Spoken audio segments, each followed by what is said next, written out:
I was in seat 15A.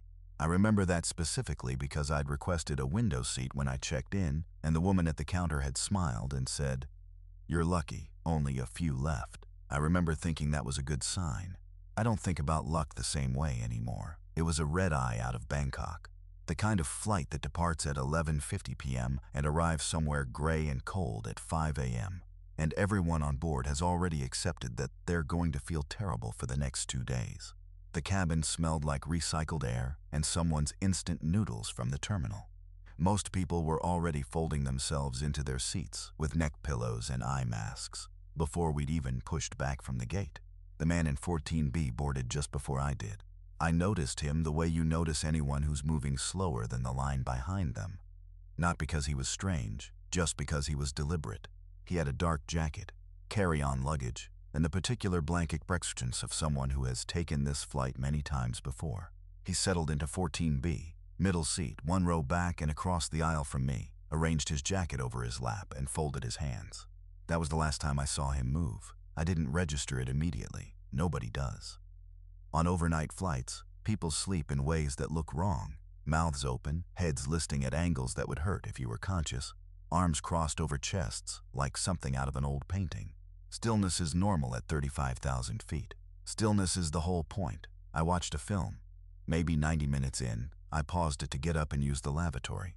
On my way back, I glanced at 14B the way you glance at everything on a plane, out of a low-grade, half-bored awareness of your surroundings. He hadn't moved. His hands were still folded exactly as they had been. Jacket still flat across his lap. Head not tilted, not dropped forward, just upright, centered, like someone had positioned him. I sat back down and told myself I was tired. I finished the film. I tried to sleep. I couldn't. There's something your brain does when it registers a detail it doesn't like. It doesn't let go. It just keeps returning to it. The way your tongue finds a sore tooth even when you're thinking about something else completely. Every 20 minutes or so, I found myself looking back at 14B, and every time the man was exactly as I had left him. Hands folded, head level, eyes closed, not a single adjustment. Not even the small shifts a sleeping person makes, the micro movements of breathing, the unconscious repositioning that the body does on its own. Nothing. He was as still as furniture. Around the 3rd hour, I started watching his chest. I don't know exactly when I decided to do that. I just became aware that I was doing it, staring at the front of his jacket, waiting for the rise and fall that should have been there. The cabin was dim. The overhead reading lights were mostly off. I leaned forward slightly in my seat, craning past the headrest. I watched for a long time. I told myself I was at the wrong angle. I told myself the jacket was too thick. I told myself that shallow breathing at altitude looks different than it does on the ground. I told myself a lot of things over the next 90 minutes, and I believed none of them. By hour 4, the woman in the aisle seat next to him had shifted position at least a dozen times. The man to his right had used the lavatory twice, scrolled his phone, eaten a bag of pretzels, and fallen asleep with his mouth open. 14B had not reacted to any of it. Not to the elbow that must have brushed him when his neighbor leaned over. Not to the tap on the shoulder the flight attendant gave everyone in that row when she came through with water. Wait, I replayed that in my head. The flight attendant, a young woman with her hair pulled back, moving efficiently down the aisle, had come through about 2 hours in and offered water to the row. The man on the right had taken a cup. The woman on the left had shaken her head. 14B had received a tap on the shoulder. He hadn't taken water. She had moved on without stopping, without pausing, without any reaction at all. At the time, I had processed that as him being asleep and her deciding not to push it. Now, 4 hours into watching a man not breathe, I was replaying the expression on her face when she touched his shoulder. I couldn't fully retrieve it. I hadn't been paying close enough attention. I pressed the call button. A different flight attendant came. Older, male. The kind of unhurried professionalism you get from someone who's been doing this for 20 years. I told him I was concerned about the passenger in 14B. I said I didn't think he'd moved in several hours, and I couldn't tell if he was breathing. I said it quietly because I didn't know how to say it any other way. He looked at me for a moment. Not a dismissive look. Something more careful than that. He said he'd check on the passenger and asked me to remain seated. Then he walked back up the aisle. I watched him approach 14B. I watched him lean down. I watched him straighten up very slowly. He did not shake the man's shoulder. He did not speak to him. He turned and walked with a slightly different pace back toward the front galley, where he disappeared behind the curtain. For about 10 minutes, nothing happened. Then the female flight attendant from earlier came through the curtain, the one who'd done the water round. Moving quickly, no tray, no pretense of a service task. She went straight to 14B. She crouched beside him at eye level. She stayed there for a few seconds. Then she stood up and went back to the front. I was cold, not from the cabin temperature. I was cold the way you go cold when something you were hoping was wrong turns out to be right. They didn't make an announcement. They didn't ask if there was a doctor on board, which I've heard on other flights, which I know is the standard call in certain situations. They didn't do any of the things I would have expected. What they did instead was move quietly through the cabin for the remaining hours of the flight, methodical and professional, attending to other passengers, bringing blankets, responding to call buttons, and not looking at row 14 unless they had to. The man in 14B did not move for the remaining 3 hours of that flight. When we began our descent, I noticed one of the attendants position herself in the jump seat nearest to his row, rather than the standard forward position. I noticed that when the landing gear engaged and people began gathering their things, she remained in her seat facing the cabin, and her eyes just once, went to 14B with an expression that I have never been able to fully describe to anyone who wasn't there. It wasn't grief. It wasn't panic. It was something quieter than both of those. The expression of someone confirming what they already knew, and having confirmed it, returning to the job. We landed. The seatbelt sign went off. 200 people stood up simultaneously and began pulling bags from overhead compartments, and the ordinary noise of arrival filled the cabin. Zippers and wheels and the thump of luggage and everyone talking too loudly after hours of compressed silence. The man in 14B remained seated. I stood in the aisle pretending to arrange my bag for longer than I needed to.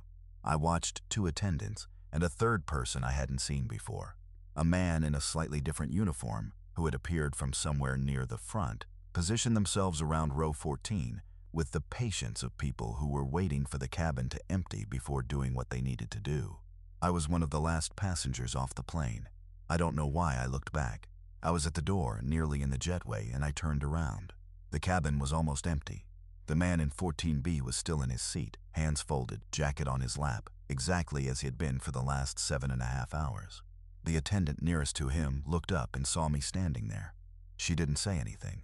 She didn't have to. There was no version of that look that meant everything was fine. There was no version of that look that meant the man in 14B had simply slept very deeply and was taking his time gathering his belongings. I turned and walked up the jetway. I've never been able to find anything.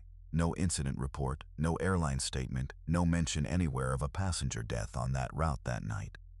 Which either means it was handled quietly, the way these things sometimes are, or it means I imagined the whole thing. I know which one I believe. I still take overnight flights. I still sometimes get window seats. But I don't watch the other passengers anymore. Not the way I used to. Not with that half-bored ambient awareness.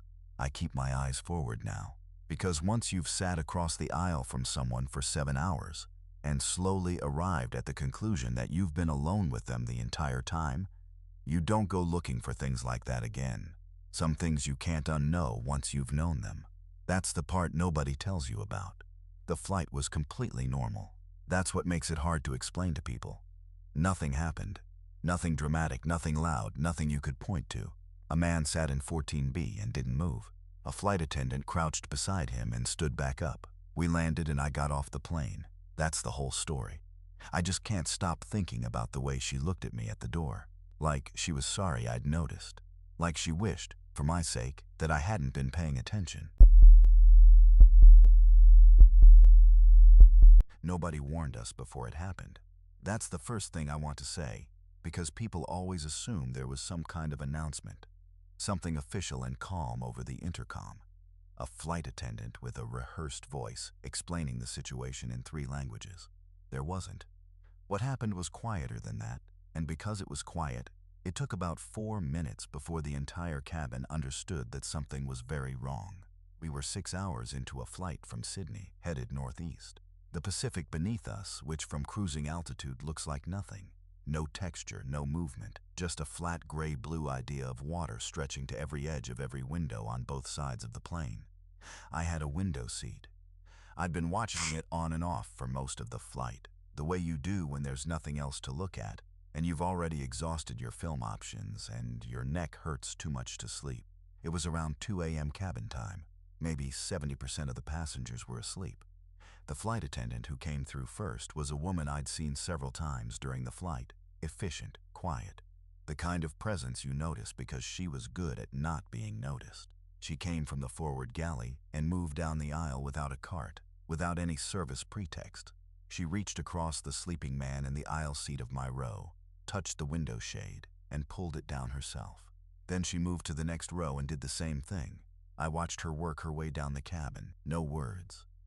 No explanation. Just the soft mechanical snap of each shade coming down, one after another, like she was closing something. A few passengers stirred and looked up.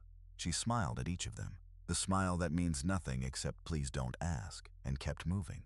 When she got to my row, she reached past me for my shade. I put my hand on it first. She looked at me. I looked at her. We're asking passengers to keep their shades down for the remainder of the flight, she said. Her voice was completely level. Professional in the way that people are professional, when the professional thing to do is not to say what they're actually thinking. I asked her why. Just a precaution, she said. We appreciate your cooperation. She waited. I could feel the weight of her waiting, not impatient, just very still. The man beside me had woken up and was looking between us with the bleary confusion of someone pulled out of a deep sleep. I let go of the shade. She pulled it down and moved on. Here is what you need to understand about an airplane cabin at 2 a.m. over the Pacific. It is one of the most controlled environments a human being can occupy. Every variable is managed. The temperature, the light, the air pressure, the noise level, the movement of personnel, the timing of every service. Flight attendants are trained to manage passenger anxiety as a primary function, not a secondary one. They are specifically trained not to create panic, which means when they move through a full cabin in the middle of the night, closing every window shade without explanation, and their faces are doing the thing where the muscles are working harder than usual to stay neutral, something has happened that they do not want 180 people to see. The cabin went dark, the kind of dark that feels deliberate. For about 20 minutes, nothing else happened. The plane continued normally, no change in engine sound, no turbulence, no drop in altitude that I could feel. Whatever was outside the windows, we were still flying through it, or past it, or alongside it. I didn't know which, and that was the problem. I counted the shades. There were 11 windows on my side of the plane between my row and the rear bulkhead. All of them were down. I looked across the aisle. Same thing. I turned and looked toward the front. Every window in the visible cabin was sealed. The man in the seat beside me, he'd been asleep when this started, was now fully awake and looking at the shade next to me the way you look at a door you're not sure you should open. He leaned over and said quietly, "Did they say what's out there?" I told him they hadn't. He nodded like that confirmed something he'd already suspected. And then he sat back and looked at the seat in front of him for a long time. The intercom clicked on once. We both straightened. It was a tone, the soft double chime they use before announcements, and then silence. No voice. The chime had fired and nobody had spoken into the system. Whether that was a mistake or someone had picked up the handset and then decided against saying whatever they were going to say, I don't know. The intercom clicked off. That was the moment the cabin started to wake up. Not dramatically. Not in the movie way where everyone panics at once. It was gradual. A head lifting here, a whispered question there, the sound of someone pressing their call button, and the attendant who came not answering the question the passenger was clearly asking. I could see 3 different call button conversations happening simultaneously in the rows around me, and from what I could observe, every one of them ended the same way. The attendant spoke, the passenger nodded. The attendant moved on, and the passenger immediately turned to the person next to them looking unsatisfied. I have made about 40 long-haul flights in my life. I have been through genuine turbulence, a medical emergency 2 rows behind me, a small electrical fire in the galley that filled the rear of the plane with a burning plastic smell for 40 minutes. I know what normal flight staff tension looks like versus managed situation tension. This was managed situation tension. And whatever they were managing, they had decided, collectively, clearly, without hesitation, that we were not going to be told about it. I looked at my window shade for a long time. The man beside me had his eyes closed. I don't think he was sleeping. The woman in front of me had her reading light on and was holding her book open, but her eyes weren't moving across the page. The plane hummed. The Pacific continued beneath us, invisible now behind 11 sealed plastic panels on each side of a metal tube, moving at 800 kilometers an hour through the dark. I opened my shade. I want to be precise about what I saw, because this is the part that people expect to be extraordinary, and the thing I've learned, the thing that has stayed with me for years, is that the most disturbing version of this story is not the extraordinary one. I did not see another aircraft. I did not see lights moving in patterns that didn't make sense. I did not see anything in the sky that could be categorized as a craft, or a creature, or a phenomenon with a name I could look up later. What I saw was the water. We were lower than we should have been. I can't give you a precise altitude. I'm not a pilot. I don't have the instruments. But I know what the Pacific looks like from cruising altitude. That flat gray-blue abstraction. And this was not that. This was closer. Close enough that the surface had texture. Close enough that I could see the movement of swells, the white suggestion of wave break. Close enough that the relationship between where we were and where the water was felt immediately, viscerally wrong. And in the water, not on the surface but beneath it, visible through it, because whatever light there was that night was hitting it at the right angle, there was a shape. I am not going to tell you what kind of shape it was, because the moment I try to describe it, I can feel the description pulling toward something cinematic, something designed, and that's not what I saw. What I saw was a shape in the water at 2 a.m. that was large enough to be visible from the altitude we were at. That's the whole description. That's all I'm willing to commit to. I closed the shade. I sat with my hands flat on my thighs and looked at the seat back in front of me for the remainder of the flight. The man beside me asked me, without opening his eyes, whether I'd looked. I said yes. He asked me what I'd seen. I thought about it for a moment. I told him water and something in it. He didn't ask a follow-up question.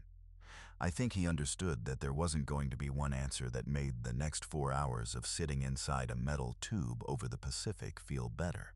He just nodded once, very slowly, and we both sat there in the dark for the rest of the flight. We landed at 6:40 a.m. local time. Nothing was ever announced. Nobody from the crew addressed what had happened during the night. At the gate, I waited near the jetway and watched the pilot and co-pilot deplane. 2 men in their 40s, carry-ons over their shoulders, the ordinary posture of the end of a shift. I looked at their faces, and they looked like people who had decided something. Not frightened, not shaken, just decided. The way people look when they have done the internal work of categorizing an experience and chosen how much of it they intend to carry forward. I have talked to 11 people who were on that flight. Over time, through a forum, through a few connections I made afterward. 7 of them kept their shades down the whole time. 4 of them looked. Of those 4, 3 of us saw the same thing. Low altitude, textured water, shaped below the surface. The 4th person saw something different. I've chosen not to share what she described. Some things are better as shapes. Better as something half seen through scratched aircraft perspex at 2 in the morning, large enough to register, close enough to be wrong. Better left as a question than followed all the way to an answer. She followed it all the way to an answer. She doesn't fly anymore. He was sitting by the window when I first saw him. Not unusual, not alarming. A boy, maybe 6 or 7 years old, in a pale blue shirt with a small collar, the kind of shirt someone puts on a child when they want them to look neat for a journey. He was sitting with his hands in his lap, looking at the seat back in front of him, and my first thought, my completely ordinary, unremarkable first thought, was that his mother had probably gone to the lavatory and would be back in a moment. I was in the aisle seat. The seat between us was empty, which I'd been quietly relieved about when I boarded. Late night connecting flight out of Frankfurt, roughly 4 hours to my destination, and I'd been traveling for 11 hours already and wanted the extra space. When I sat down and saw the boy across the empty middle seat, I did what any adult does when they see an unaccompanied child on a plane. I scanned the surrounding rows for the obvious parent. The tired-looking woman with the same jaw, the man leaning over to check on him. Nobody was looking at him. I settled in. I told myself the parent was close. I put my headphones on. 20 minutes later, we were taxiing, and the seats between us was still empty, and nobody had come to sit with him, or check on him, or tell him to buckle his seatbelt. I leaned across the empty seat and asked him if he was okay. He turned and looked at me, and his expression was, I want to get this right. Not frightened, not upset, not the expression of a lost child who needed help. It was patient, like he was waiting for something he already knew was going to happen. He said yes, just that, yes. I asked him where his mom was. He looked at the seat back again and didn't answer. I asked him if he was traveling alone. Same thing, just that forward-facing stillness, hands in his lap. The seatbelt sign came on. I pressed the call button. The flight attendant who came was young, efficient, clearly mid-task. I explained that the child across from me appeared to be unaccompanied, and I wasn't sure his parents were on board. She looked at the boy. She looked at me. She said she'd check the manifest and come back. She came back 7 minutes later, while we were still taxiing, and she crouched in the aisle next to my seat and told me, in a voice pitched low enough that the surrounding passengers wouldn't hear, that there was no child listed on the manifest for that seat. Row 14, seat A unassigned. She said it with the careful neutrality of someone who understood that what they were saying didn't make sense, and had decided that calm was more important than logic. I turned and looked at the boy. He was still there, pale blue shirt, hands in lap, eyes forward. I said, "He's right there." She said, "I understand. I'm going to talk to my senior, and we'll get this sorted before we get airborne." She walked forward. The plane continued taxiing. The boy did not look at me. We took off. I want to describe the specific quality of the next 30 minutes, because it wasn't fear, not yet. It was something more like the feeling you get when you're doing arithmetic, and the numbers refuse to resolve. When you check you're working twice, and the answer is still wrong, and you know the problem isn't the arithmetic, it's the numbers themselves. I kept looking at him and he kept being there, solid present, occupying space and light and physical reality in all the ways a child occupies a seat on an airplane. He had a slight cowlick on the left side of his hairline. His socks didn't match. One had a thin red stripe and one was plain. These are not the details you invent. The senior flight attendant came back. Older woman, 20 years in this job written across her posture. She looked at the boy. She looked at her manifest printout. She looked at the boy again with the expression of someone whose professional model of reality was experiencing a quiet structural failure. She asked him his name. He didn't answer. She asked him where his parents were. Nothing. She asked him if he had a boarding pass. He turned and looked at her then, just briefly. And there was something in that look that made her straighten up very quickly. I don't know what she saw. I know what I saw, which was a child looking at an adult, but the quality of it was wrong in a way I still don't have the vocabulary for. Like the looking went in the wrong direction. She told me she was going to make some inquiries, and that everything was fine. Then she walked away with her manifest, and I noticed she didn't look back at row 14 once on her way to the front. That was when I took out my phone. I know how this part sounds, but I want to be clear about my reasoning, which was entirely practical. I wanted documentation. If there was a child on this plane who wasn't on the manifest, I wanted a record of it before we landed and everything became confused and deniable. I framed the shot carefully. Just him, the seat, the window beside him. Clear lighting, his whole figure visible. I took the photo. I looked at it immediately. The way you do, row 14, seat A empty. The headrest. The seatbelt buckled, lying flat across an empty seat. The window. No child. I looked up from my phone. He was looking at me, not at the phone, at me. And it was the first time during the entire flight that he had initiated eye contact, had turned to face me directly without being asked, without prompting. And I became aware in that moment of two things simultaneously. The first was that I was genuinely frightened. Not the low-grade unease of the previous hour, but real, physical fear, the kind that starts in the chest and moves outward. The second was that I could not look away. I don't mean that metaphorically. I mean my body had made a decision without consulting me, and the decision was stillness. He held the eye contact for what I would estimate was 4 or 5 seconds. Then he turned back to face forward. I sat very still for a long time after that. The flight continued. 3 hours and 40 minutes of ordinary aviation, the hum of the engines, the periodic movement of the crew, the man across the aisle watching football on his screen with headphones, the woman 2 rows up reading a paperback. All of it completely normal. I did not press the call button again. I did not take any more photographs. I sat with my hands folded and I watched the seat in front of me, and I was aware, in the specific way you are aware of a sound you can't stop hearing, of the boy in 14A. He did not sleep. He did not ask for anything to drink. He did not fidget or look out the window, or do any of the things a child sitting in an airplane seat for 4 hours would do. He sat. He waited. Whatever he was waiting for, I didn't want to be present when it arrived. About 40 minutes before landing, I made a decision. I got up, walked to the rear galley, and told the flight attendant there, a different one, someone I hadn't spoken to yet, that there was a child in 14A who was not on the manifest, and I wanted to know what was being done about it. I said it directly, without softening it, because I was past the point of being polite about something that had been frightening me for 3 hours. He looked at me with an expression I recognized from earlier in the flight. That careful, neutral, professional expression that people use when they are trying to decide how much of what they know they are going to tell you. He said they were aware of the situation. I asked him what that meant. He said they had been in contact with the destination airport, and that the appropriate people would be meeting the flight. I asked him if he had seen the child himself. There was a pause, not a long one, maybe 2 seconds, before he said yes. I asked him what he thought. He looked at me for a moment. Then he said, "I think you should go back to your seat and try to get some rest before we land." He said it kindly. He said it the way you say something to a person when the kind thing and the honest thing are pointing in opposite directions, and you've chosen kind. I went back to my seat. The descent announcement came, the seat belt sign, the mechanical thunk of the landing gear. I kept my eyes on the seat in front of me and told myself I was not going to look at 14A until we were on the ground, and the doors were open, and there were other people around. I lasted until we touched down.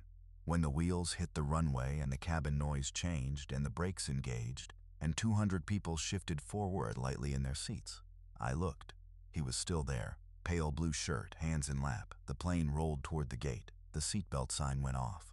Everyone stood. The overhead bins opened, the usual noise, the usual shuffling, the usual performance of arrival.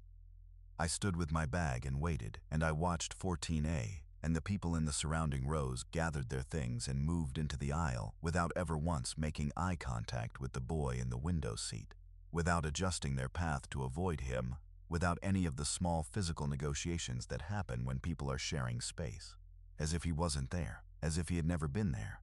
The aisle cleared. I was close to the last passenger off. I had to pass his row to reach the door. I stopped. He turned and looked at me.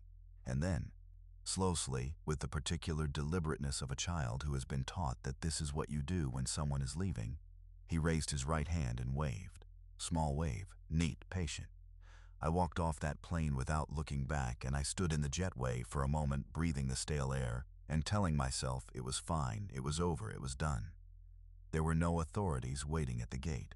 No airline representatives, no officials, nobody with a clipboard scanning arriving passengers for an unaccompanied child. Just the ordinary chaos of a late-night arrival. Tired passengers pulling wheeled bags, the signs pointing to baggage claim and ground transport. I have thought about filing a report.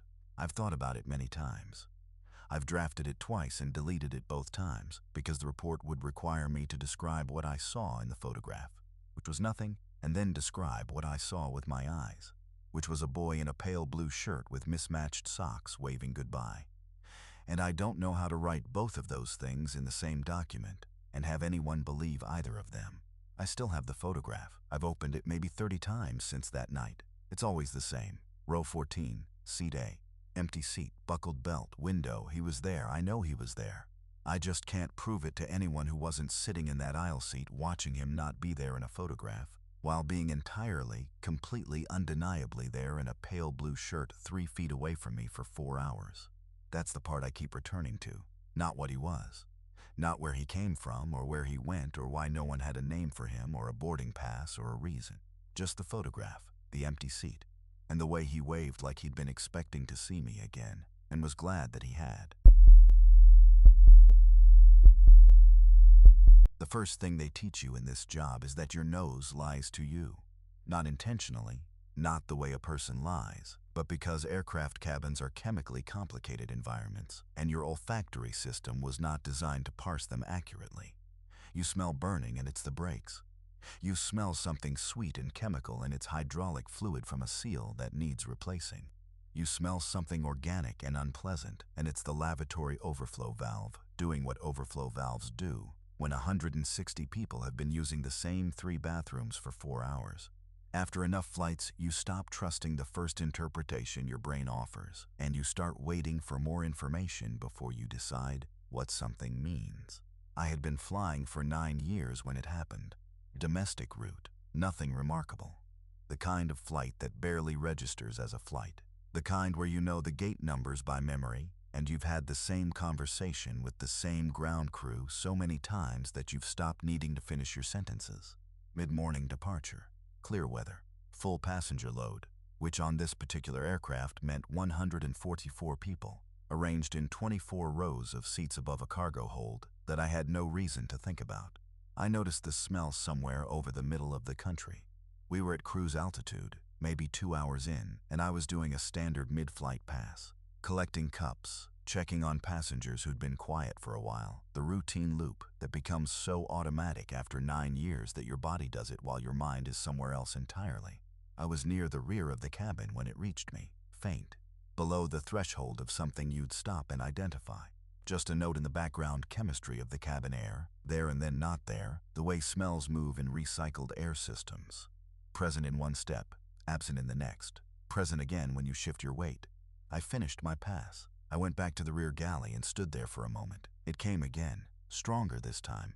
Or maybe not stronger, maybe just clearer, because now I was paying attention in the way you pay attention when something has already asked you to twice.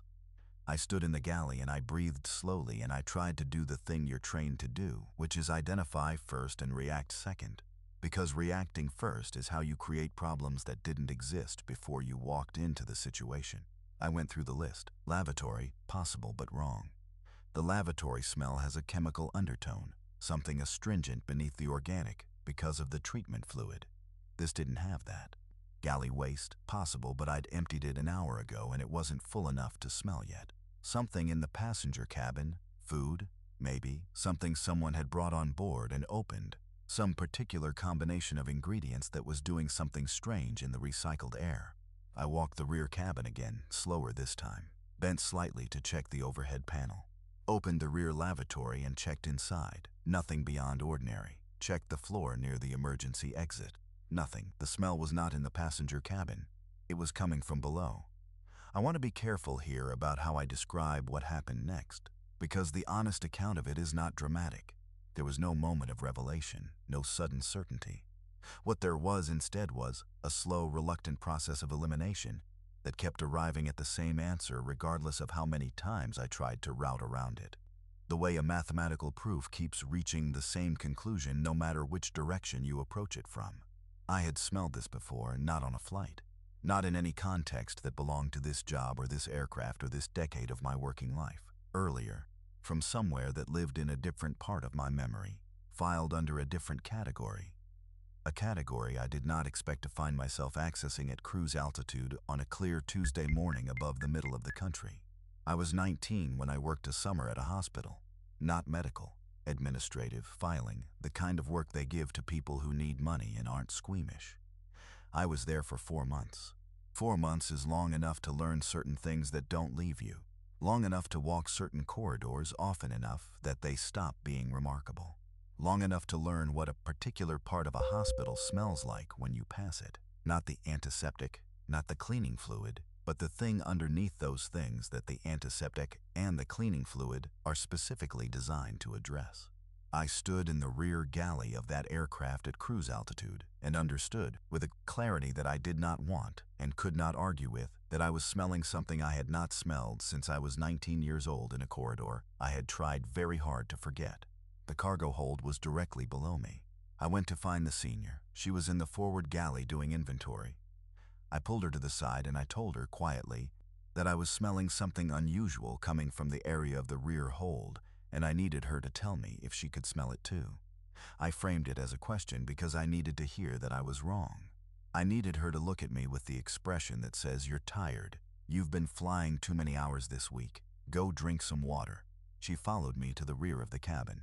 She stood in the galley. She breathed. Her face did not give me the expression I needed. What it gave me instead was the one I'd been afraid of. The careful, professional stillness that trained people produce when they are processing something that has no good outcome, and they need to buy themselves a few seconds before they have to decide what to do with it. She said, Go check on the passengers in rows 20 through 24. That was all she said.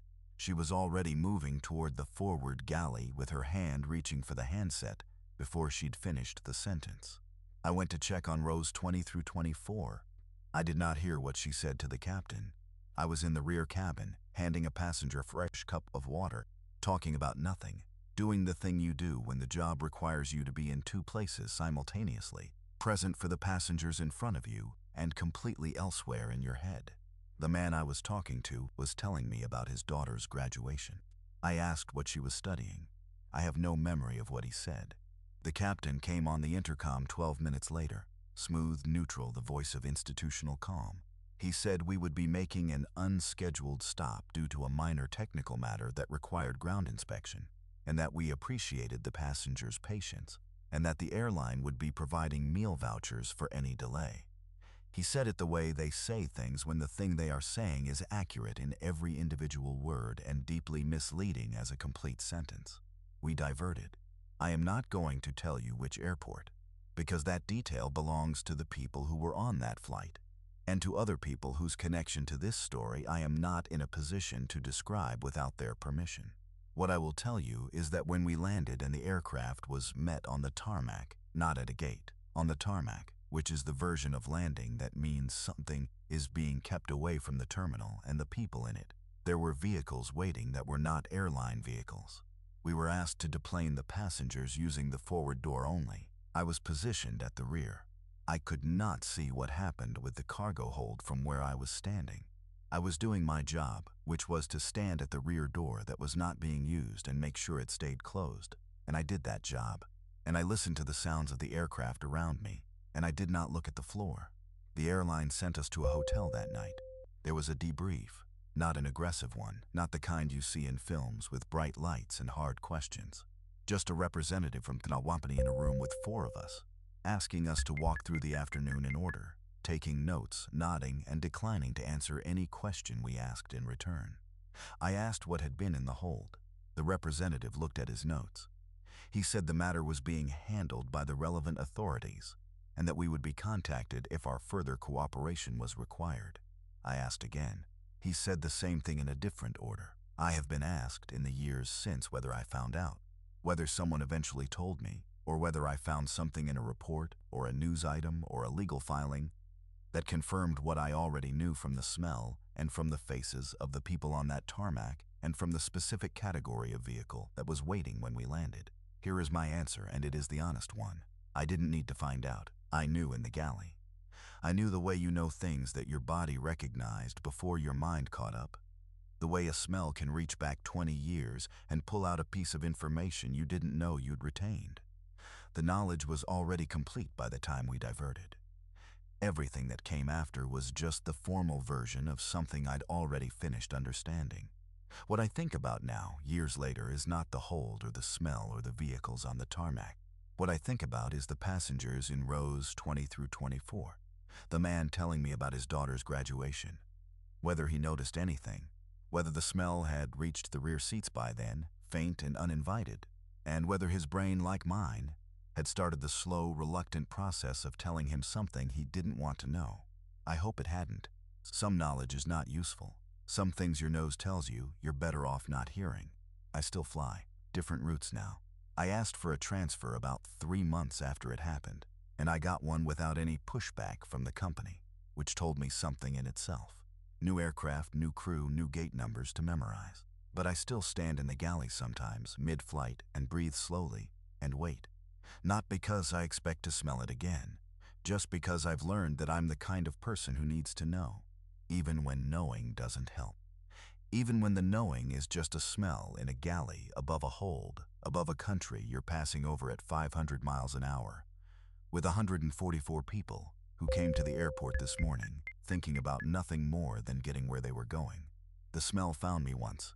I'd rather find it first next time. I've taken that route 41 times. I know that number because I started counting after the 23rd trip, when my physiotherapist told me that the cumulative effect of long-haul flights on lower back health was something I needed to start tracking. And I am the kind of person who, once told, To track something, tracks it with perhaps more commitment than was originally intended. 41 transatlantic crossings on the same route. Give or take a connection. I know the aircraft layout the way I know my own kitchen. I know which rows have slightly more legroom. I know that the forward lavatory on the left fills up faster than the one on the right. I know the sound the landing gear makes on this particular aircraft type when it deploys. A specific mechanical sequence, 3 distinct clunks, slightly asymmetric. And I know it well enough that any deviation from that sequence would register immediately. I am telling you this because I want you to understand the baseline. I want you to understand that what happened on the 41st crossing was not the experience of someone unfamiliar with the environment, not someone prone to misreading ordinary events as extraordinary ones, not someone who looks out an airplane window at a cloud formation and decides it means something. I am a logistics professional. I spent 30 years moving physical objects from one place on the earth to another with maximum efficiency and minimum error. I am not, by nature or by profession, a person given to invention. The man in seat 1C boarded before me. I noticed him because I always notice who's in the front row. Purely practical. The way a person who has taken 41 long-haul flights notices things that affect their immediate environment. He was older. 60-something, I would have said. Well-dressed in the specific way of someone for whom being well-dressed was a long-established habit rather than an effort. Dark coat folded precisely on his lap, small carry-on already stowed. He was in his seat, seatbelt buckled, eyes forward, before the boarding was even half complete. I was in 2A, 1 row back, window side. We did not speak. There was nothing to speak about. The flight took off on schedule. I ate, I worked, I watched part of a film, and abandoned it somewhere over the mid-Atlantic because the plot required me to care about characters I didn't care about, and I was too tired to do that work. I took a sleeping pill, something mild, the kind my doctor recommended for long-haul travel. Not strong enough to knock me out, but enough to make the arithmetic of lying in a reclined seat feel more favorable than it usually does. I slept.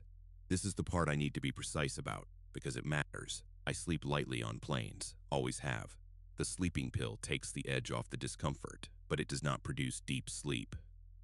What it produces is a kind of suspended drowsiness, a state where I am aware of the cabin around me at low resolution. I hear sounds, I register movement, I am not unconscious. Somewhere over the Atlantic. I checked my watch afterward and estimated it was roughly 4 hours into the flight. I became aware, in that low-resolution way, that the man in 1C had gotten up. I know this because the movement registered. The small sounds of a person extracting themselves from a business class seat, the brush of fabric, the particular silence that follows when a presence that was occupying a space is no longer occupying it. I did not open my eyes fully. I registered it the way you register a door, closing in another room when you're half asleep. Filed it, moved on, sank back into the drowsy suspension. The forward lavatory is 8 feet from seat 1C. I know this because I have walked it 41 times. 4 hours later, I woke up properly. The cabin had the particular quality of late flight stillness. Most passengers asleep, the lights dimmed to almost nothing, the engines at their steady cruise note. I sat up. I looked at the seat in front of me. 1C was empty. My first thought was ordinary. He was still in the lavatory, or he'd moved, or he was talking to crew in the galley. All reasonable, all consistent with normal flight behavior. I pressed my reading light on, found my water bottle, drank, checked my watch. We were 40 minutes from the start of the descent sequence. I looked at 1C again, still empty. I looked at the forward lavatory. The occupied sign was not illuminated. I want to describe what happened in my head at that point, because it was not panic. It was something more systematic than panic. It was the same process I use when a shipment doesn't arrive where it's supposed to be. You start with the most likely explanation and work outward. He's in the rear lavatory. He's speaking to a crew member. He moved to a different seat. He's crouched in the aisle, doing a stretch which people do on long flights, which is invisible from my seated position. I pressed the call button. The flight attendant who came was efficient and polite and had the look of someone in the final administrative hours of a long shift. I told her that the passenger in 1C had gone to the lavatory some time ago and I hadn't seen him return. And I wanted to make sure everything was all right. I kept my voice level. I said it as a practical concern, not an alarmed one. She glanced at 1C. She said she'd check and come back. She came back 4 minutes later, and the expression on her face was doing the thing where it was working harder than usual to stay professional. She said the forward lavatory was vacant and unlocked. She said she'd checked the rear lavatories as well. She said she was going to check with her colleague and asked me to remain seated. There were 2 of them conferring in the forward galley for longer than a routine passenger welfare check should require. I could not hear what they were saying. I could see the angle of their heads, the particular angle of people who are trying to reconcile 2 things that do not reconcile. The senior came to me. She sat in 1C, which struck me, the specific choice of sitting in his seat, and asked me to describe what I'd observed. I told her. She asked if I was certain he had boarded. I told her I had watched him board. I described his coat. I described the way he'd folded it. I told her he was in that seat before I was in mine, and that I had been in my seat for the entire flight except one trip to the rear lavatory, approximately 90 minutes after takeoff. She asked me if I had taken any medication. I told her I had taken a mild sleep aid. I told her exactly what it was and what dose. She nodded with a neutrality that told me she was filing that information in a category I did not like. I asked her to check the manifest. She looked at me for a moment. Then she went back to the galley and I heard the specific sound of a document being retrieved. Actual paper, not a screen. And then silence, and then the 2 of them talking in voices too low to parse. She came back and sat down again. She said that seat 1C had not been assigned on this flight. She said the manifest listed it as vacant. She said that business class had been running at 60% capacity, and 1C had not been checked in, had not been boarded, and had no associated passenger name. I told her that was not possible. She said she understood. I told her I had watched him board. I told her I had been 1 row behind him for 4 hours. I told her I had heard him get up. She said she understood, and that they would note my account in the flight record, and that I should try to rest for the remainder of the flight. We landed 40 minutes later. I was first off the plane. Business class always deplanes first. And I stood in the jetway, and I turned around, and I looked back into the cabin the way you look back at something you need one more piece of evidence from. The seat was empty, had been empty, according to every official record, for the entirety of the flight. I filed a written account with the airline the following day. I was specific, methodical, unemotional. 30 years in logistics means you know how to write an incident report. I described the man, the coat, the boarding sequence, the timeline, the lavatory, the manifest discrepancy. I sent it to the passenger services address and CC'd the flight operations department because I wanted it on record in 2 places. 3 weeks later, I received a reply from a customer services representative thanking me for my feedback and informing me that my account had been forwarded to the relevant department for review. I replied asking which department. I received an automated acknowledgement. I replied again. No response. 6 weeks after the flight, I called the airline directly and asked to speak to someone in flight operations about a manifest discrepancy on a specific flight number. I was transferred twice and then placed on hold, and then the call disconnected. I called back. I was told that flight operations did not take calls from passengers, and that any concerns should be submitted in writing to the passenger services address. I told them I had already done that. They thanked me for my patience. That was 8 months ago.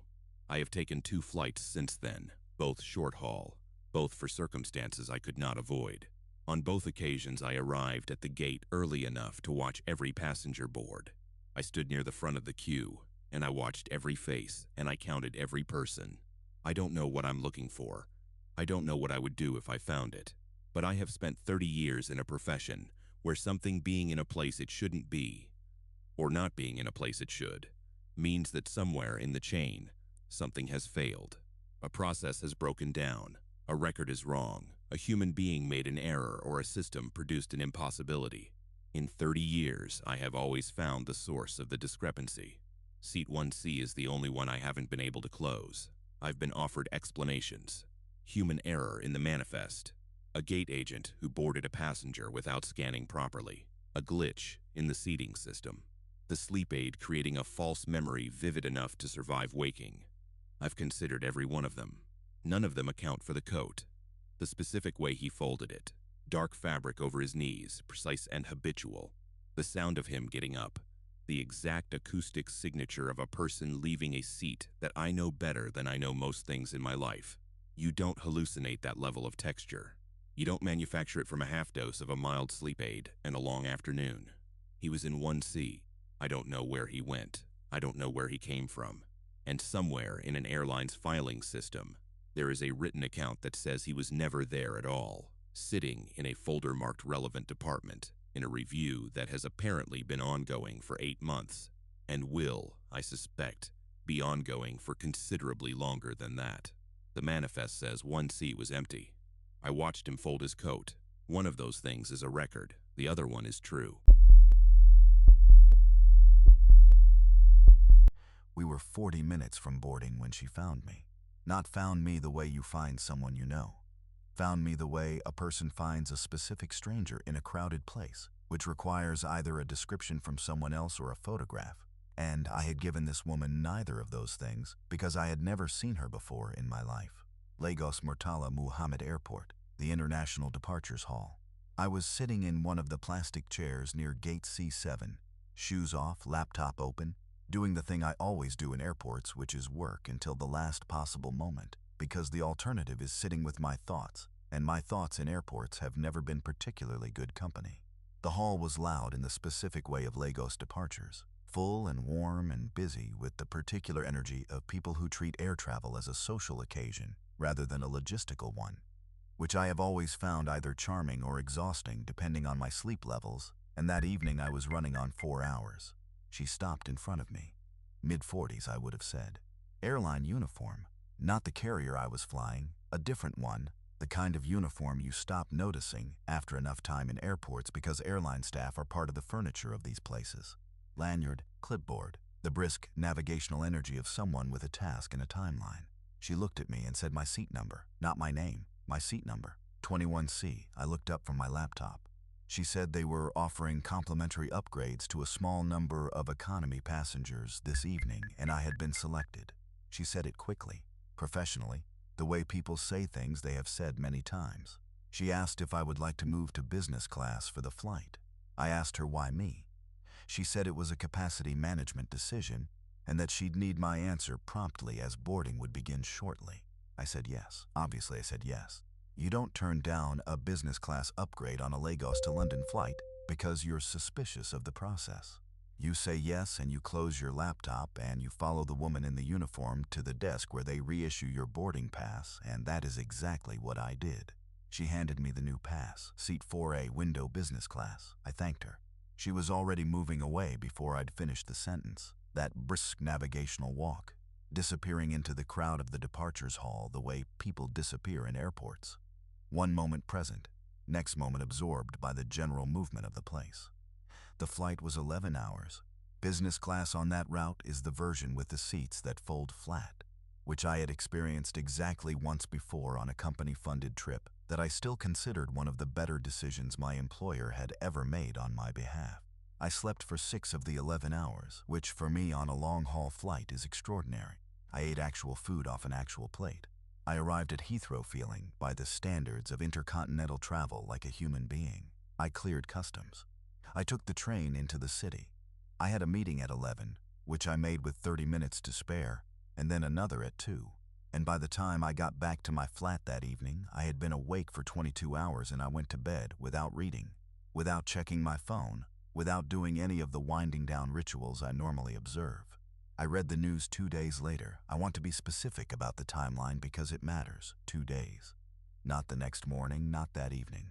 2 days later, Saturday, late morning, sitting at my kitchen table with coffee, scrolling through the kind of general news consumption that starts with something relevant and ends 40 minutes later somewhere completely unrelated.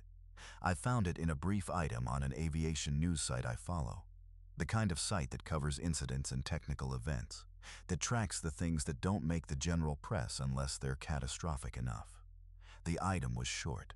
It described an oxygen system irregularity on a commercial flight from Lagos to London that had occurred 3 days prior. It said that during cruise altitude, a fault in the distribution system for the rear cabin had resulted in reduced oxygen levels across a section of economy seating. It said 18 passengers had been treated for symptoms consistent with mild hypoxia on arrival, headaches, disorientation, nausea. It said 11 had been taken to hospital for observation. All had been discharged within 24 hours. No fatalities. It listed the flight number. It was my flight. I put down my coffee. I read it again. Same flight number, same date, same route.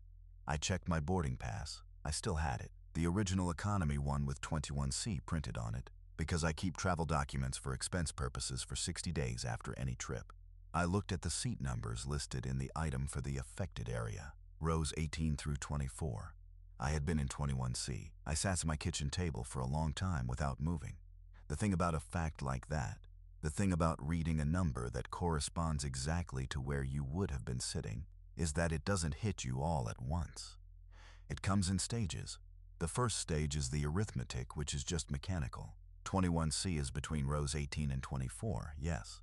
The second stage is the physical reconstruction, 11 hours in that seat, sleeping, the recirculated air, what reduced oxygen at altitude does to a person over 6 hours of sleep. The third stage is the one that takes longer than the others, the one that is harder to complete, which is the question of how. Not how the fault happened, how she found me. I went back through it carefully. She had my seat number 21C before she upgraded me. She had come to me specifically in a departures hall with several hundred people in it, and she had identified me by seat number and offered to move me before I had boarded, before the fault had occurred, before any of the conditions that produced the incident were in play. I called the airline the next morning. I asked to speak to someone about the upgrade process on my flight and whether I could get the name of the gate agent who had processed my change. The person I spoke to was helpful. Genuinely so, looked up my booking, confirmed the seat change, confirmed the reissued boarding pass. She said there was no upgrade transaction on my record. I said there had to be. I was moved from 21C to 4A. I had both boarding passes. She said the system showed I had checked in for seat 4A. That was the seat on my original booking. There was no economy booking, no prior seat assignment of 21C, no upgrade transaction, no record of any change. I told her I was holding the 21C boarding pass in my hand. She asked if it was possible I was looking at a pass from a different flight. I looked at the date. I looked at the flight number. I looked at the seat number. I told her no. She said she was sorry, she could only go by what the system showed, and the system showed 4A as my original assigned seat. I asked her if she could tell me which gate agent had processed check-in for my flight that evening. She gave me a name, a common name, the kind attached to hundreds of people. I asked if there was a description or a staff ID number.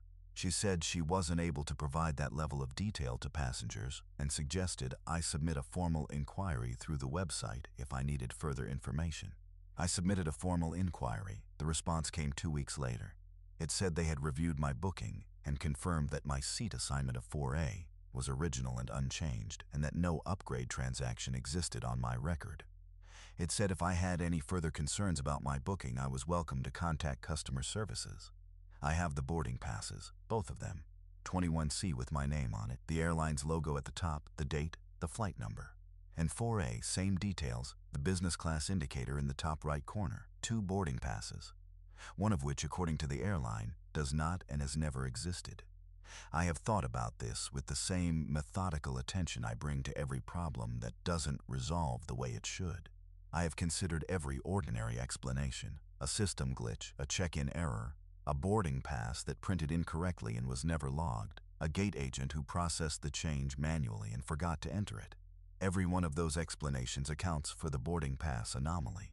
Not one of them accounts for the woman finding me in that departures hall. She knew my seat number before she approached me, 21C. She said it before I said anything, before I showed her anything, before any transaction had taken place.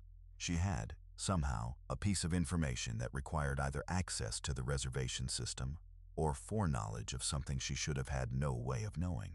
I've gone back to the departures hall in my memory more times than I can count. I've tried to reconstruct her face with more precision than I've managed for people I've known for years. I can give you the broad outline, the uniform, the lanyard, the clipboard, the mid-40s, the brisk, efficient energy. I cannot give you the specific face. It won't come into focus no matter how many times I return to it, which is strange because I am generally good with faces, which my profession requires. The clearest thing I can retrieve is the moment she handed me the new boarding pass. The way she was already turning away before the pass had fully left her hand.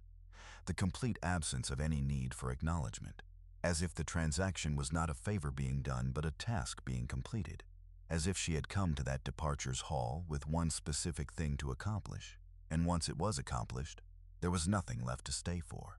11 people went to hospital. I drank wine and slept flat for 6 hours and arrived feeling like a human being. I still fly the Lagos-London route 3 times since then. I always look for her in the departures hall, not because I expect to find her, but because I've decided that if I do, I'm going to ask her one question. Not who she was, not how she knew, just why me. Of all the people in all the seats in all the rows of that aircraft, someone, decided that the person in 21C was worth the trouble of moving. I would very much like to know what it saw in me that made that worth doing. I'd also like to know what it saw in the people it left behind. That second question is the one I can't stop returning to. That one keeps me up at night. I've seen a lot of things in 22 years of doing this job. Not in the way people mean when they say that. Not as a prelude to something dramatic. Not as a setup for the worst thing I've ever witnessed. I mean it literally and without embellishment. 22 years of overnight domestics, regional hops, the occasional long haul when the roster needed filling, and the cumulative effect of that much time in a metal tube with that many strangers is that your model of human behavior becomes very detailed and very difficult to surprise. You learn the taxonomy of passengers the way a naturalist learns species, not by studying them but by proximity, by repetition, by the 1,000 small observations that add up over 2 decades until the picture is complete enough that deviation registers immediately and automatically, the way a wrong note registers to a musician before they've consciously identified which note was wrong. That's the part I need you to understand before I tell you about the couple in row 31. The flight was a domestic overnight, late departure, early arrival, the kind of routing that exists, because someone in scheduling decided the aircraft needed to be somewhere else by morning, and the most efficient way to achieve that was to fill it with passengers willing to trade a night's sleep for a cheap fare. Full load. The rear of the aircraft, rows 28 through 32, was the last section to fill, which meant that by the time the couple in 31 boarded, most of the passengers around them were already settled. I noticed them during the boarding process because the boarding process is when I notice everyone. It's not a conscious decision, it's the job.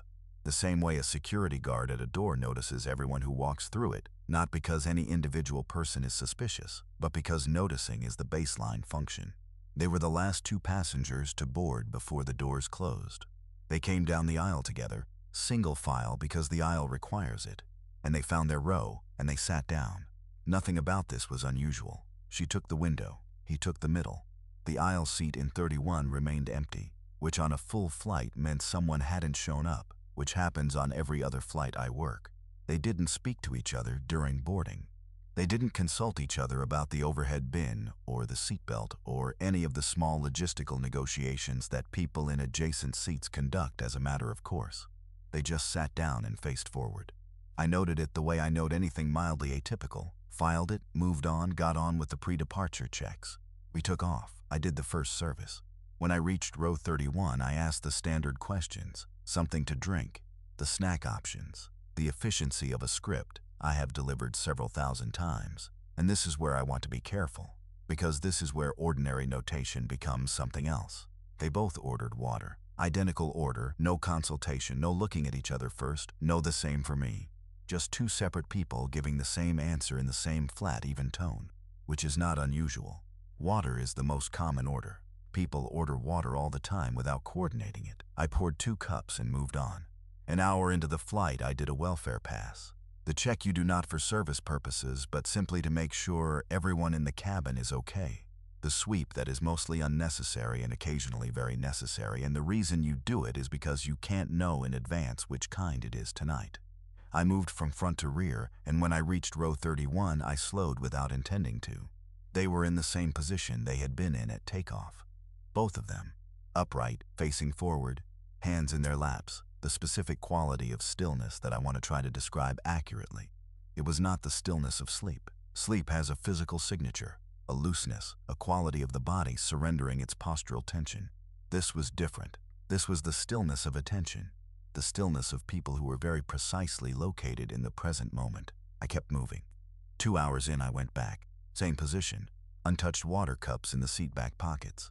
No eye masks, no neck pillows, no phones, no books, no headphones. The screen on the seat back in front of each of them was dark. Not paused. Not on the menu screen, dark, which meant they hadn't interacted with the entertainment system at all, which on a 3-hour overnight flight is not unheard of, but is uncommon enough to register. I stopped at the row. I asked if there was anything I could get them. She looked up at me and said, "No thank you, we're fine." And I moved on, and I was halfway up the aisle before I stopped walking. Because there was something wrong with what she had said, and it took me the length of half an aircraft to identify what it was. We're fine. 2 words that in isolation are completely ordinary. The most ordinary possible response to the most ordinary possible question. But the wrongness was not in the words. It was in the precision of them, the exact selection. The way a person says we're fine when they have considered the available responses and chosen the most appropriate one, rather than the way a person says it when it's just the automatic output of not wanting anything from the drinks cart. The right words. That was the problem. Real people don't say the right words. Real people say, "Yeah, no, I'm good," or "Actually, could I get another water?" or "We're okay, thanks," with the okay slightly elongated because they're tired. Real people produce language with the texture of actual tiredness or actual contentment or actual mild irritation at being woken up. This was, I want to find the right description, this was language that had been selected rather than spoken. Like the difference between a sentence someone wrote and a sentence someone said. I went to the rear galley and stood there for a moment. Then I went back. I asked him if the temperature was comfortable. Another standard question, meaningless, a pretext. He said, "Yes, it's fine. Same quality, same flat, clean accuracy. Yes, it's fine." The right words in the right order, and nothing else. No, yeah. No slight upward inflection of someone who was marginally too warm but not enough to make a fuss. No glance at the air vent above him. Just the answer. I went back to the galley and I tried to articulate to myself what I was reacting to. Because 22 years of this job means I owe myself a precise accounting of my own instincts before I act on them. I thought about what I knew. 2 passengers, rear row, full flight, not sleeping, not using entertainment, minimal consumption, answers that were correct in content and empty in texture. None of that is reportable. None of that is anything. People are tired. People are private. But people sit on planes and stare at nothing for 3 hours and give short answers to flight attendants because they are not in the mood for interaction. I knew all of that. I went back 3 more times in the remaining hour of the flight. Each time, same position. Same stillness, same precise, selected answers to whatever pretext I brought with me. He told me the flight had been comfortable. She told me they hadn't needed anything. He told me they were traveling for personal reasons when I asked, which I had no legitimate basis for asking, and which produced an answer so perfectly calibrated to the question. Personal reasons, not visiting family, not a holiday, not the kind of texture that real people attach to real reasons for going somewhere. That I stood in the aisle for a moment after he said it and could not think of what to say next. What I remember most about those final conversations is something I have tried many times to describe to people who weren't there and have never successfully conveyed. It was the sensation of being answered rather than spoken to. Like the difference between a mirror showing you your reflection and a window showing you something on the other side. Technically the same action, light returning to your eyes, but the experience completely different. They were giving me my questions back in the shape of answers. We landed. The seatbelt sign went off. The cabin rose into the usual noise of arrival, and I stationed myself in the rear to manage the deplaning flow, and I watched them. They remained seated while the rows ahead of them emptied, which is normal. Rear passengers always wait. They did not speak to each other. They did not check phones. They sat in the deplaning queue in the same position they had occupied for the entire flight. When the aisle was clear, they stood. They retrieved nothing from the overhead bin. No bags, which I registered, and which meant they had either stowed everything under the seat, which I hadn't observed, or they had boarded with nothing, which is unusual enough that I should have noted it during boarding. They moved into the aisle in single file. I was at the rear door. They passed me. She said, "Thank you for the flight." Not thank you, not the generic leaving a space acknowledgement that passengers produce as they file past. Thank you for the flight. Specific. Correct. The right thing to say. I watched them walk up the jetway. At the top, and I could see this clearly from where I was standing, the jetway was straight and the terminal door was visible. They stopped. Not together, not a simultaneous decision. He stopped first, and then she stopped. And then, without any visible communication between them, without a glance or a gesture or a single word that I could see, they turned and walked in completely opposite directions. Not the directions that the terminal layout would suggest. Not one to baggage claim, one to a connecting gate. Opposite directions. Away from each other, immediately and completely, as if the adjacency of the previous 3 hours had simply concluded, and there was nothing further between them. I stood at the rear door until the jetway was empty. Then I pulled up the passenger details for row 31 on my service log, the names listed for that row, which I had not looked at before, because I don't look at passenger names unless there's a specific reason. I looked at them that night. First one, then the other. Simple enough names, common enough. I searched them when I got home. Together first, then separately. The combination that made sense. Same city, traveling together, the basic digital footprint that every real person leaves without trying. Nothing. Not nothing as in private settings and limited accounts. Nothing as in the searches returned no results that matched both names in any combination, any location, any context. Individual searches for each name returned results, as they would for any common name, but nothing that assembled into a person. No social presence, no professional record, no address, no photograph that matched the faces I'd been watching for 3 hours. I've done this job for 22 years. I have seen people at their worst, and their most frightened, and their most relieved, and their most grief-stricken. I have developed a detailed and reliable model of what human beings look like when they are occupying an airplane seat. What I have not been able to do, in the months since that flight, is find a category for what was in row 31. Not threatening. Not supernatural in any framework I have the vocabulary to use. Just precisely, persistently, at every point of contact, not quite right. The right words. That's still the thing I keep returning to. Real people don't say the right words. The oxygen masks dropped at 2:47 a.m. I know the exact time because I had checked my watch approximately 4 minutes before it happened. The specific restless clock watching of someone who cannot sleep and has started measuring the flight in remaining hours rather than elapsed ones. 2 hours and 40 minutes to London. I had done the arithmetic 3 times already. I was in the window seat, which I had specifically requested because I find the visual reference of the horizon calming on rough flights, and the Arabian Sea at that hour was not calm. It had been building for about 40 minutes. Not the dramatic sudden drop that people describe when they talk about turbulence, but the slow escalating variety that is in some ways worse because it gives you time to think. The kind that starts as a mild unsteadiness, a looseness in the aircraft's movement, and gradually becomes something more insistent. The fasten seatbelt sign had been on for 30 minutes. The crew had taken their jump seats 20 minutes ago. The cabin had gone quiet in the specific way that cabins go quiet when passengers have individually made the private calculation that the situation is beyond complaining about. I am not a nervous flyer by nature. I have been making this journey, Karachi to London, or variations of it, since I was a child, accompanying my parents, and I have probably taken this specific route more than 60 times in my life. I know its turbulence patterns over the subcontinent, over the Gulf, over Turkey. I know how it typically feels, and I know what normal discomfort on this route is. This was at the outer edge of normal. The woman beside me had been asleep since shortly after takeoff. I want to describe her carefully because the description matters later, and because I want to be accurate rather than retrospectively dramatic about it. She was old, genuinely old, the kind of old that is past the point of estimation. Somewhere in that territory beyond 75 where the specific number stops being visible and what you see instead is the accumulated weight of a great deal of time. Small, wrapped in a dark shawl the way older women from the subcontinent wrap themselves in shawls. not as a fashion choice but as a thing so habitual it was practically anatomical. She had been in the window seat when I boarded. I had taken the middle. The aisle seat was empty, which I had also been quietly relieved about. She had not ordered anything during the meal service.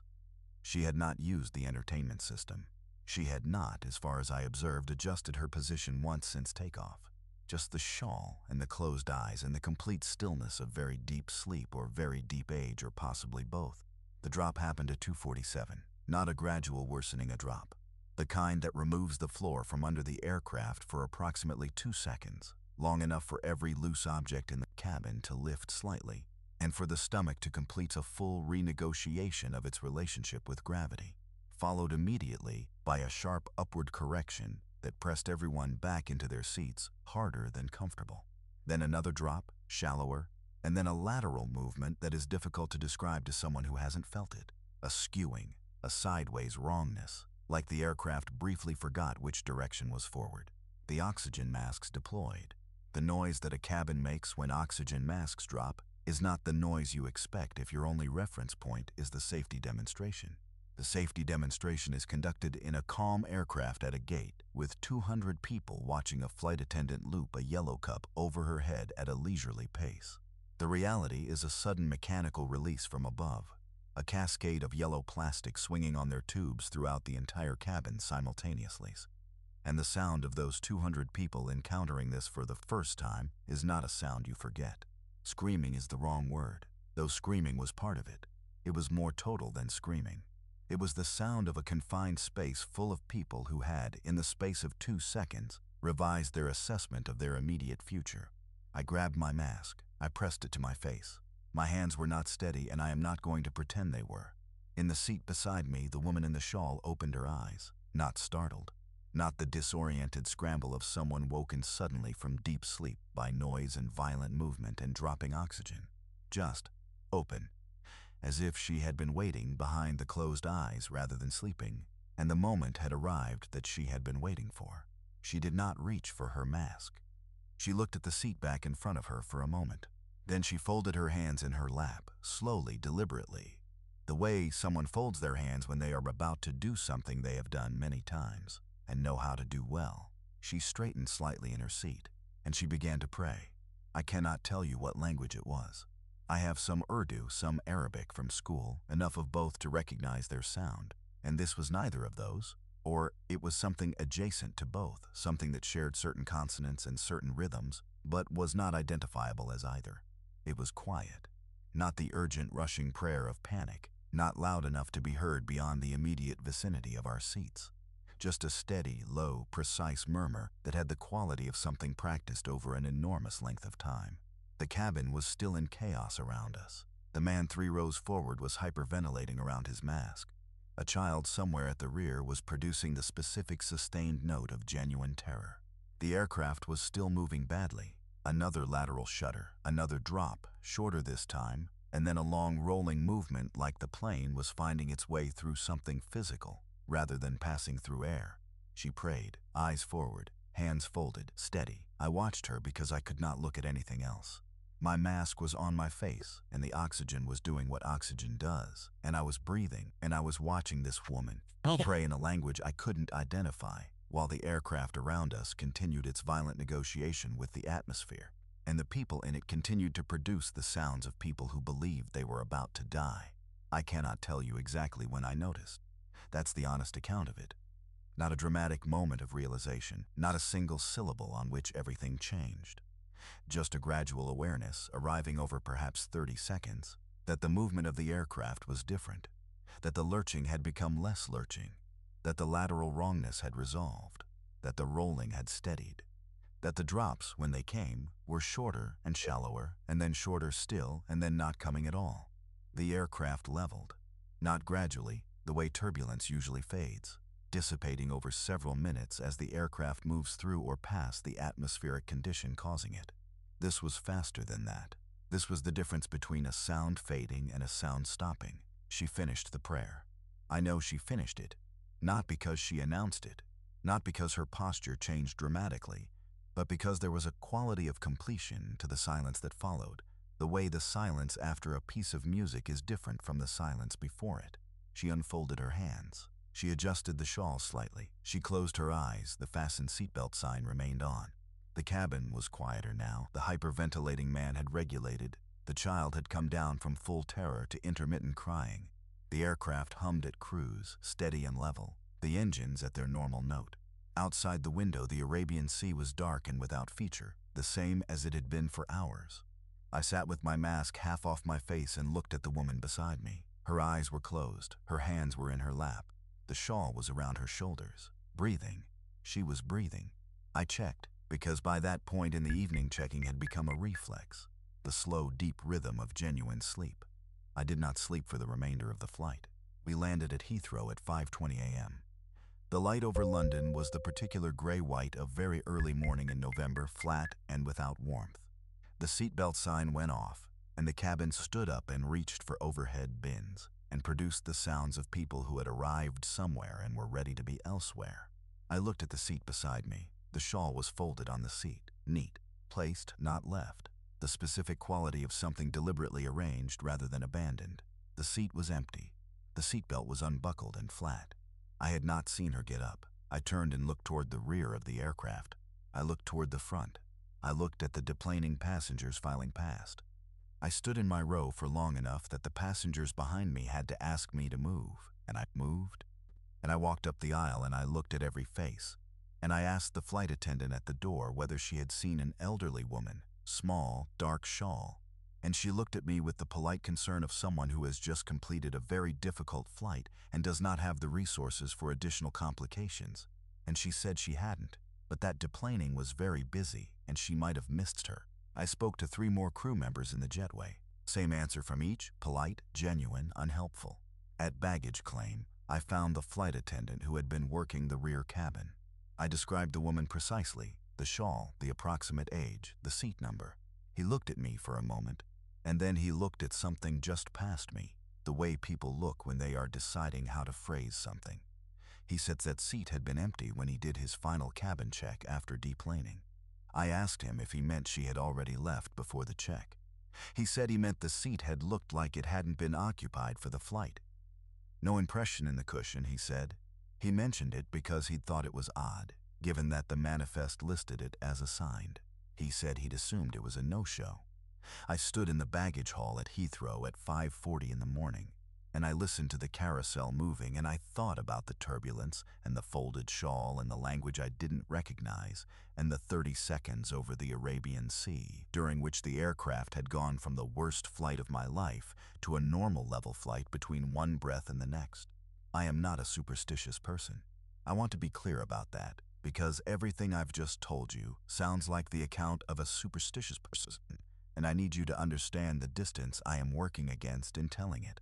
I was raised between 2 cultures and 2 religions, and I have always occupied the skeptical center of both, the place where you respect the tradition without requiring the literal truth of it. I don't know what she was.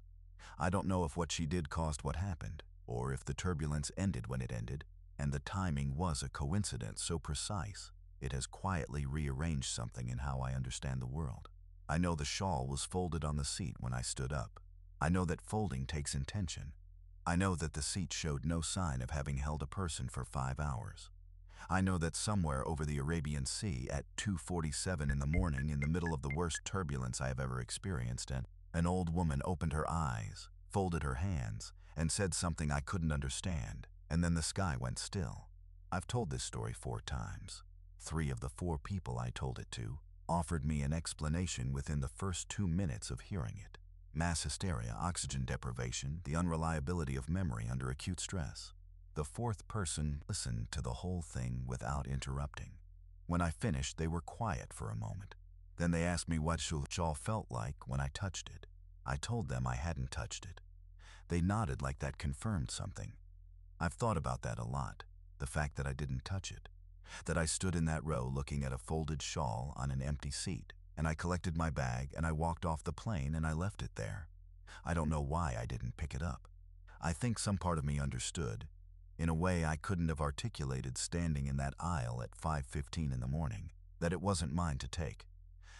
that it had been left there deliberately by something that was finished with it, and that the correct response to that, the only response that felt right in my body even if it made no sense in my head, was to leave it exactly where it had been placed, and walk away and be grateful, without fully understanding what I was being grateful to, for the fact that I was walking at all. I almost deleted the video without watching it. That's the thing I keep coming back to. How close I came to just clearing my camera roll the way I always do after a long flight, bulk selecting everything and hitting delete without reviewing any of it, because I take too many pointless videos when I travel and I know it, and the cleanup is always faster if I don't let myself watch them first. I'd been doing it the whole trip. Random clips from the departure gate, a slow pan of the Seoul skyline from the taxi window, 6 seconds of the airplane food that I filmed for no reason and definitely didn't need to keep. I almost cleared all of it standing at the baggage carousel at LAX. I didn't, because my bag was taking forever and I had nothing else to do. I want to give you the context first because I think it matters. Not the dramatic version of the context, but the real one, which is ordinary to the point of being almost embarrassing to recount. I was 17. It was my first solo international flight. My parents had been treating it like a moon landing for approximately 3 weeks in advance. The briefings about keeping my passport on my person, the color-coded packing list, the emergency contact laminated card that I had agreed to keep in my carry-on, mostly to make the laminating stop. I was not nervous in the way they were nervous. I was nervous in a different, more private way, which is the way of being 17 and aware that being nervous is not something you're supposed to admit. The flight was 11 hours. Seoul to Los Angeles, overnight departure, the kind of routing that is designed around the logic of the destination. Arrive in the morning, waste no day, maximize whatever you came for. I was going to spend 2 weeks with my aunt, which my parents had agreed to on the condition that I texted them at every stage of the journey. Condition I was complying with in the technical rather than the spirit sense. I had a window seat, 34A. I know the exact seat because I had agonized over the seat selection for longer than I will admit to, and 34A was the conclusion of that deliberation. Window, which I wanted, rear enough that I was near the lavatory, not so rear that I was in the last row where the seats don't recline. The row behind me, row 35, was empty. I had noticed this during boarding because I had been watching the boarding process with the specific attention of someone trying to look like they weren't anxious. And by the time the doors closed, I had registered with quiet relief that nobody was going to be sitting directly behind me. No seat kicking, no armrest competition from behind. The 3 seats in row 35 were open, and I had that whole section of the rear cabin to myself in the lateral sense. I settled in. I filmed some things, the way I film things when I don't know what else to do with my hands. The overhead bin before I closed it, the safety card. The cabin from my seat, a slow sweep, because I was going to tell my friends about the flight and I wanted footage to show them. I ate the meal, I watched 2 films. I put my headphones on for the 3rd one, and somewhere in the first act I fell asleep. Here is what I know about that sleep. I didn't intend it. I don't remember the specific moment of going under, which is how unintended sleep usually works. You're watching something and then you're not watching something, and the transition happens without your participation. I know I was asleep for a meaningful portion of the flight because when I woke up the 3rd film had ended and the entertainment screen had returned to the main menu and the cabin was in the deep sleep dim of a long overnight. I checked my phone. 4 hours had passed. I went to the lavatory, came back, couldn't get back to sleep, put a playlist on and watched the flight map instead until the descent announcement came. Standard, ordinary, the unremarkable texture of an 11-hour flight endured by approximately 1 billion people a year. We landed. I texted my parents. I collected my carry-on and deplaned in the shuffling, patient queue and walked through the terminal and stood at the baggage carousel in the specific purgatory of international arrivals, where everyone is tired and nobody's bag has come yet and the overhead lighting has the quality of a punishment. My bag was taking forever. I opened my camera roll. I scrolled back through the flight footage, the overhead bin, the safety card, the cabin sweep, mostly to pass the time, the way you scroll through things without really watching them. I had filmed more than I realized, 12 or 13 clips, most of them 3 to 8 seconds, the kind of incidental filming that your hands do while your brain is elsewhere. The one that stopped me was 43 seconds long. I don't remember filming it. That was the first thing. Looking at a 43-second clip in my camera roll and having no memory of starting it or stopping it or pointing my phone at whatever it was pointed at. This happens. You film things and forget you filmed them, especially when you're tired, especially on long flights when the hours blur together. I assumed it was more cabin footage and I pressed play. It took me a moment to understand what I was looking at. The shot was from behind a seat, pointing forward and slightly down. I could see the top of someone's head, dark hair, slightly messy in the way hair goes messy when someone has been pressed against a headrest for hours, and the window beside them, dark outside, and the edge of the tray table, and the in-flight entertainment screen showing a film I recognized. It was the film I had been watching. The head in the shot was mine. I was asleep in the video. I could see the specific angle of my own head, the way it had dropped slightly toward the window, the earbuds in. My phone, the phone I was currently holding, the phone that had filmed this, was visible at the bottom edge of the shot, which made no sense because the phone was recording itself, which is not a thing a phone does. But the thing that made the least sense was the angle. Row 30 or C4G window seat. The shot was from behind my seat, from approximately the position of row 35. It was pointed at the back of my head from roughly the location of the seat directly behind mine, the seat that had been empty. I stood at the baggage carousel at LAX and I watched myself sleep on a 43-second video that I had no memory of filming, from an angle that required a person to be sitting in a seat that had no person in it, with my own phone which had been in my hand or in the seat back pocket in front of me for the entirety of the flight. My bag came, I didn't move. I watched the clip again from the beginning. The shot was steady, not handheld shaky the way phone footage usually is, but not on a surface either. Because there was no surface in that position, there was only an empty seat. It was the steadiness of something held. Someone holding a phone at a specific angle for 43 seconds, pointing it at the back of my head while I slept.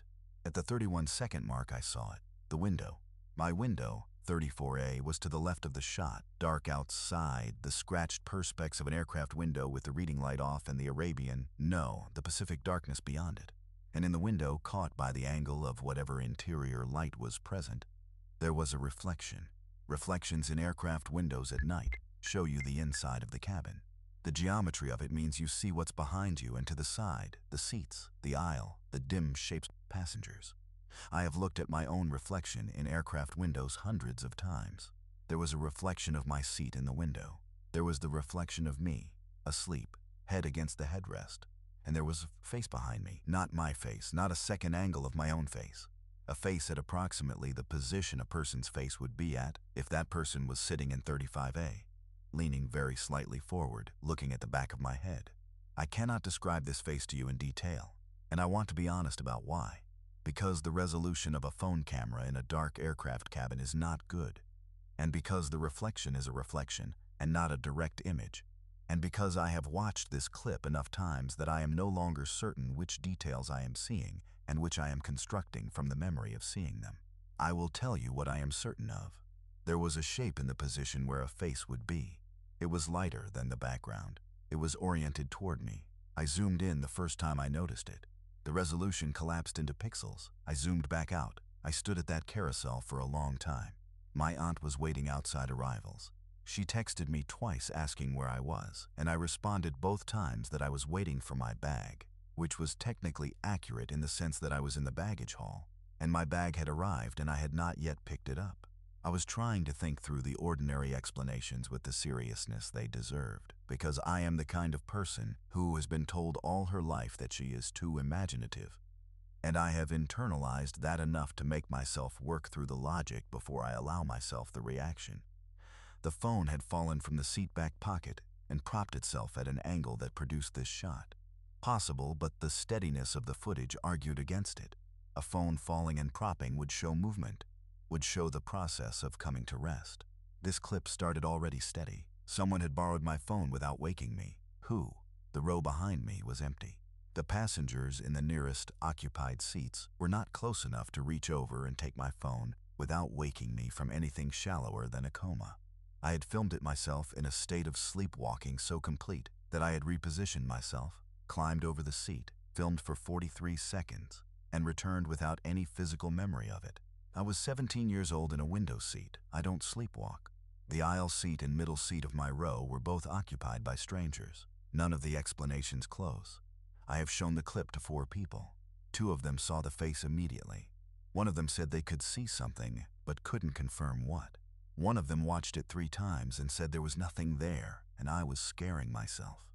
The 2 who saw it immediately both had the same first response, which was to ask me if I'd looked at the row behind me at any point after landing before I got off the plane.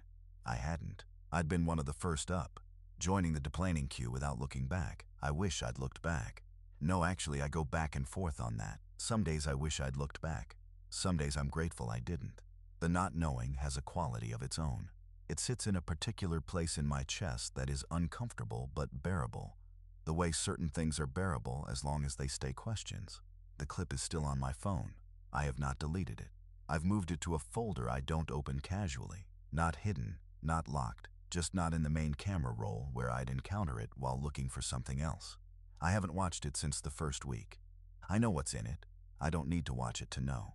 The image is the kind that installs itself and stays installed. The back of my own head, the dark window, the reflection, the shape in approximately the position where a face would be if someone was sitting in row 35A leaning slightly forward, looking at me. 43 seconds. I fly alone a lot now. I'm in college, different city, home for breaks, the usual pattern. Every time I board, I note the row behind me. I note whether it's occupied. I have never once in 3 years of flying looked at an empty row behind me without thinking about the footage. I don't film on planes anymore. Some documentation, I've decided, is not worth having. Some things are better not captured. He called me at 6 a.m. on a Tuesday. Not unusual in itself. My brother kept odd hours, always had, the product of a career that ran on schedules that had nothing to do with daylight or the conventional structuring of a day. Cargo pilots exist in a different relationship with time than most people. They move at night. They sleep at strange hours. They call their families from airports in cities they'll leave before the person they called has finished their coffee. I was used to the odd hours calls. I picked up without looking at the screen. It wasn't him. It was a woman from the airline's operations department, and the specific way she said my name, not a question, not a greeting. The flat, careful enunciation of someone who has been trained to deliver information in a particular order told me everything before she said anything else. I sat down on the floor of my kitchen. I don't remember deciding to do that. I was just suddenly on the floor. She told me that my brother's aircraft had failed to make scheduled radio contact at 4:10 a.m., that a search had been initiated, that they would update me as information became available. She used the word concerning. She used the phrase, we are treating this with the highest priority. She did not use the words, we don't know where he is, but that was what she said. I need to tell you about my brother before I tell you the rest, because the rest doesn't mean what it means without the person it happened to. He had been flying cargo for 11 years, not the romantic version of flying, not commercial, not passenger, not the version that comes with uniforms and layovers in cities worth visiting. The practical version, moving freight at night across the kinds of distances that make economic sense to cover when the sky is empty and the rates are lower. He flew alone most nights, or with one other crew member depending on the aircraft and the route. He was methodical. He was precise. He was the kind of person who had a checklist for his checklists, who called our mother every Sunday at 7 p.m. without exception, who had never in 11 years of flying filed a single incident report that was his fault. He was not the kind of person things happened to. The aircraft was found 3 days later. I want you to sit with that timeline for a moment, because I think it's easy to read past it. 3 days, 72 hours during which I knew my brother had departed an airfield in northern Ontario at 1:55 a.m. on a routine freight run, and had not arrived where he was going, and nobody could tell me where he was, and the search was ongoing, and the updates that came every 12 hours via a liaison from the airline contained less actual information each time, delivered in increasingly careful language by a woman who was very good at her job, and whose job, I came to understand, was not to tell me things but to manage the process of not telling me things. They found the aircraft in a field in northern Manitoba, not wreckage, the aircraft. I need to be precise about this because the distinction is the entire point, the distinction that has kept me awake more nights than I can count in the 11 years since it happened. That has made me the kind of person who files FOIA requests with Transport Canada every 8 months and calls a number that goes to voicemail and writes letters to offices that respond with form language about ongoing reviews. The aircraft was intact, gear down, flaps in the landing configuration, parked, and I use that word deliberately, because the investigators used it in their preliminary notes, the copy of which I obtained 4 years after the event through a request that cost me a lawyer and 14 months of correspondence. Parked in a field with approximately 600 meters of compressed grass behind it, indicating a landing roll. A textbook landing. That's the phrase that appears in the notes. Consistent with a controlled, intentional landing by an experienced pilot. The cargo was in the hold, undisturbed. The engines were off, not failed off. Shut down in the proper sequence, the way you shut down engines at the end of a flight, flipping switches in the correct order through the shutdown checklist. The door was locked from the inside. My brother was not on the aircraft. I am going to give you the full inventory of what was found, because the inventory matters and because I have memorized it, the way you memorize things that you have returned to so many times they become part of your internal architecture. His flight bag in its place behind the left seat. His thermos, coffee, still faintly warm when investigators reached it, which placed the landing within a certain window of the discovery. His logbook, open to the correct page, the flight entry made in his handwriting, the departure details filled in. The arrival time, and this is the detail that I come back to most often, the one that I have spent 11 years trying to understand. The arrival time was filled in his handwriting, 3:42 a.m. The aircraft was found at 11:20 a.m., 3 days after departure. He had filled in an arrival time of 3:42 a.m. There were no tracks in the snow. I want to be careful here, because I know how this sounds and I know the category of story it resembles. And I need you to understand that I am not telling you a ghost story. I am telling you a logistics problem. I am telling you about a set of physical facts that were documented by investigators and recorded in notes that I have read until the paper has softened along the fold lines. And those facts do not resolve into any explanation that I have been able to construct in 11 years of trying. No tracks. New snowfall had occurred in the area approximately 2 hours before the aircraft's estimated landing time, based on weather records for the region. The field around the aircraft showed the landing roll in the compressed grass beneath the snow. The snow on top of the grass around the aircraft was undisturbed, clean, no footprints leading away from the door. No footprints anywhere in the vicinity of the aircraft. A person had landed a cargo aircraft in a field in northern Manitoba, shut down the engines, filled in the logbook, locked the door from the inside, and left no trace of having left. The radio transcript is the thing I return to most. I obtained it in the second year, before the main file became difficult to access. It covers the last 40 minutes of my brother's flight, from the point of his final routine check-in to the point of silence. I have read it perhaps 300 times. I know it by memory. I am going to tell you what it contains because I think it is important, and because I think he would want it told. It is 9 exchanges. The first 5 are completely routine: position reports, altitude confirmations, the procedural back and forth of a cargo flight on a clear night over northern Ontario. His voice on the recordings, which I was allowed to hear once in a Transport Canada office in Ottawa, and will never be allowed to hear again, is the voice I grew up with, measured, slightly dry. The voice of someone who was good at what they did and knew it without needing to perform that knowledge. The 6th exchange is where it begins. He reports a navigation instrument anomaly.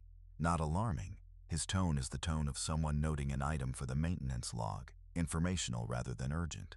The controller acknowledges and asks him to confirm his position via secondary instruments. He does. Position confirmed. Altitude confirmed. All normal. The 7th exchange, he reports that a second instrument has gone anomalous. Same tone. He runs through the backup confirmation sequence, step by step, reading the values aloud. Everything checks out. He says in the transcript that he is going to attempt to identify the source of the anomaly and continue to destination. The controller says, "Roger that." The 8th exchange is 4 minutes later. He reports a 3rd instrument anomaly. His tone is, and this is the word I use when I describe it, the word I have settled on after 11 years, attentive. Not frightened, not urgent. Attentive, in the way of someone who has encountered something unexpected and is bringing their full professional focus to bear on understanding it. He reads through the backup sequence again. All values normal. 3 instruments showing anomalous readings that the backup system cannot confirm or explain. He says, I'm going to put her down, not I have to put her down, not Mayday, not the language of emergency. I'm going to put her down, the language of a decision made calmly by someone who has assessed a situation and chosen a course of action. The controller asks him to confirm. He reads his altitude, his airspeed, his heading, all normal. He says he has a suitable surface ahead and he is initiating descent. He reads the descent checklist aloud, item by item, in sequence, his voice completely level. The last item on the checklist is gear down. He reads gear down, 3 green, then nothing. The controller calls him 7 times over the next 4 minutes. Standard intervals, the language escalating in formality but not in tone, because controllers are trained the same way pilots are trained, which is to maintain a professional register regardless of what is happening. The transcript shows 7 calls, no response. Then the recording ends. That is everything. 9 exchanges, 40 minutes, a checklist read aloud in a calm voice, and then silence over the boreal forest at 3 a.m. Transport Canada has been reviewing the file for 11 years. I know this because I call the number every 8 months, and I am told it is under review. My lawyer tells me this language does not mean active investigation. It means the file has not been closed. It means someone, somewhere in a government office, has decided that it should remain open rather than resolved. I don't know if that means they have answers they're not telling me.